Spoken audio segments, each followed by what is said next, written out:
নমস্কার, আপনারা দেখছেন সময় কলকাতা। সময় নিউজ নিয়ে আমি পৃথা রয়েছি আপনাদের সঙ্গে। এখন চোখ রাখবো বিস্তারিত খবরে। ভারত বাংলাদেশ সীমান্তে তীব্র উত্তেজনা। শুক্রবার কোচবিহারের মেখলিগঞ্জের চ্যাংরাবান্ধা গ্রাম পঞ্চায়েতের পানিশালা সীমান্তে পয়েন্টে বহু বাংলাদেশি নাগরিকের জমায়েতকে কেন্দ্র করে চাঞ্চল্য ছড়ায়।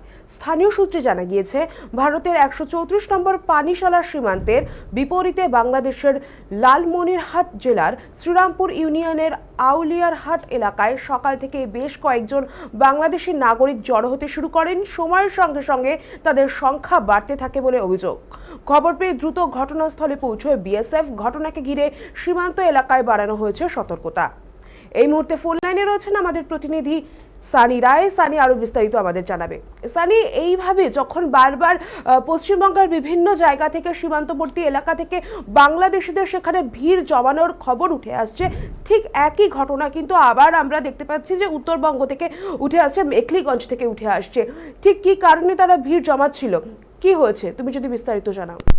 বৃথা, দেখো, তোমাকে জানাবো যে নতুন সরকার অর্থাৎ বিজেপি ক্ষমতায় আসার পর থেকে কিন্তু সীমান্ত লাগোয়া এলাকাগুলিতে একেবারে নিরাপত্তা কঠোর করার জন্য জমি হস্তান্তরের পরেই কিন্তু যে সমস্ত জায়গাতে ফেন্সিং লাগানো নেই সেই জায়গাগুলোতে কিন্তু বিএসএফ এর তরফে সেই ফেন্সিং লাগানোর কাজ ইতিমধ্যে শুরু হয়ে গেছে। এবং তারপরেই কিন্তু তোমাকে জানাবো ভারত বাংলাদেশ সীমান্ত লাগোয়া কোচবিহার জেলার যে মেখলিগঞ্জ, এই মেখলিগঞ্জ বর্ডার এরিয়ার যে পানিশালা এলাকা রয়েছে, যেখানে কিন্তু একেবারে জিরো লাইন বর্ডার রয়েছে, সেখানেই আজ যেমনটা দিনভর যে একেবারে চাঞ্চল্যকর একটা ছবি ধরা পড়ছে যে সকাল থেকে দেখা যাচ্ছে যে এই যে জিরো লাইন, সেই জিরো লাইনের একেবারে ঢিল ছোড়া দূরত্বে কিন্তু বাংলাদেশিরা জমায়েত করা শুরু করেছে এবং বেলা যত গড়িয়ে যাচ্ছে তাদের সংখ্যাটা কিন্তু ততটাই বাড়তে চলেছে। এবং যে ঘটনা নিয়ে ইতিমধ্যেই কিন্তু বিএসএফ একেবারে কড়া তাদের যে পদক্ষেপ, সেই কড়া পদক্ষেপ তারা নিয়েছেন এবং বাড়তি তারা সেনা সেখানে মোতায়েন করেছেন। পাশাপাশি তোমাকে জানাবো যে যেমনটা অভিযোগ তোলা হচ্ছে, বাংলাদেশে বেশ কিছু মিডিয়ার তরফে কিন্তু প্রচার চালানো হয়েছিল গত কয়েকদিন ধরেই যে ভারত থেকে ভারতীয় নাগরিকদের কিন্তু পুশব্যাক করানোর একটা চেষ্টা সেখানে চালানো হচ্ছিল, যেমন অভিযোগ তোলা হচ্ছিল। যদিও এই অভিযোগের সত্যতা কিন্তু স্বীকার করা হয়নি, তবে আজ সকাল থেকে যে ছবিটা ধরা পড়ছে বা একেবারে ভারত বাংলাদেশ সীমান্ত লাগোয়া যে জিরো পয়েন্ট, সেই জিরো পয়েন্টে কিন্তু বাংলাদেশি নাগরিকেরা সেখানে অবস্থান করছেন এবং যেমনটা অভিযোগ উঠে আসে তারা কিন্তু অবৈধভাবে ভারতে ঢোকার চেষ্টা করছে। যদিও বিএসএফ এর তরফে এখনো পর্যন্ত জানিয়ে দেওয়া হয়েছে যে তারা কিন্তু বারবার দাবি করছেন যে তারা নাকি ভারতেই ছিলেন, বিএসএফ তাদেরকে পুশব্যাক করে বাংলাদেশে পাঠিয়ে দিয়েছিল এবং ভারতেরই তারা নাগরিক। তবে বিএসএফ এর তরফে পরিষ্কার জানিয়ে দেওয়া হয়েছে যে কোনোভাবেই অনুপ্রবেশ করানো যাবে না এবং অনুপ্রবেশ ঢুকতে যা করা পদক্ষেপ তা সেটা নেবে। এবং সেই সমস্ত বাংলাদেশি নাগরিকদের কিন্তু সকাল থেকে বিএসএফ এর তরফে একেবারে বোঝানো হচ্ছে যে যদি তারা বৈধ ভারতীয় হয়ে থাকেন তবে তাদের সমস্ত রকমের কাগজপত্র ভেরিফিকেশনের পরেই কিন্তু তাদেরকে এপারে নিয়ে আসা হবে। এবং প্রশ্ন হচ্ছে যে যদি তারা ভারতীয় নাগরিকই হয়ে থাকে তাহলে বাংলাদেশ যে বর্ডার যে রয়েছে, ভারত বাংলাদেশ বর্ডার, সেই বর্ডার পেরিয়ে গিয়ে তারা বাংলাদেশের ভূখণ্ডে কি করছে, এ নিয়ে একাধিক প্রশ্ন উঠছে।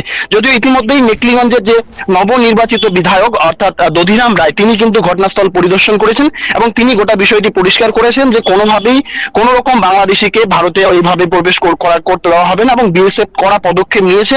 বিএসএফ এর তরফে বাড়তি নিরাপত্তা রাখা হয়েছে। পাশাপাশি আরো উচ্চ স্তরেও যে একটা যে তদন্ত প্রক্রিয়া, সেই প্রক্রিয়া চালানো হচ্ছে। তবে এই মুহূর্তে কিন্তু একদিকে যেমন বর্ডারের ওপারে অর্থাৎ ইন্ডিয়া ভারত বাংলাদেশের যে বর্ডার, সেই বর্ডারের ওপারে যখন বাংলাদেশিরা ভিড় জমাচ্ছেন, পাশাপাশি ভারতীয় ভূখণ্ডেও কিন্তু সকাল থেকে একেবারে উৎসুক জনতা সেখানে ভিড় জমাচ্ছেন।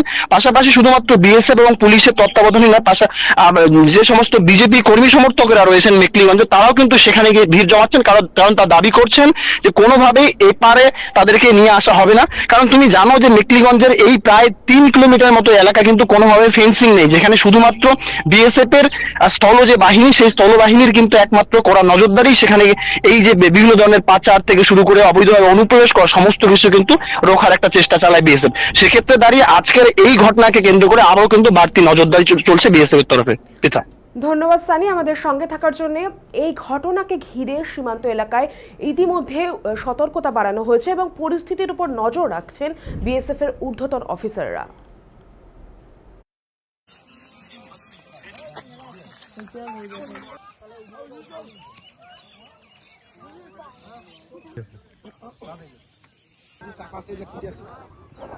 ইন্ডিয়ার মাটিতে আসি দিবি তুই একটা বিএসএফ মোবাইল নিয়ে একদম ভিতরে পাঠাবি।